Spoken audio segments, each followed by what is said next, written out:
பிச்சைக்காரன் வந்து வாசல்ல கேட்கறான், சார் அம்மா தாயே சோறு போடு. அந்த அம்மா வேகமா வந்தது, சாப்பாடு சோறு எடுத்துன்னு வந்தது, பார்த்தது. ஆளை பார்த்தா பயங்கரமா இருக்கிற, போய் மூட்டத்துக்கு ஏதாவது வேலை செஞ்சு பழைக்க வேண்டியதானே, பிச்சை எடுக்கிற. அவன் கோவப்படல சார், கோவப்பட்டா அவன் நினைச்சது நடக்காது.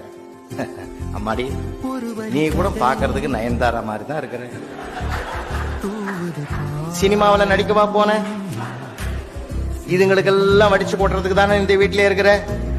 அந்தம்மா அழுது சார், வருஷ கணக்கில் வடிச்சு போடுறேன், ஒண்ணு கூட நன்றி இல்லடா, எங்கிருந்தோ வந்தவன்டா நீ, என்ன பார்த்து வருத்தப்படுற பத்தியா, கவலைப்படாதரான்னு சூடா 4 இட்லி கையில கொடுத்து சாப்பிட வச்சுது சார் அந்த அம்மா.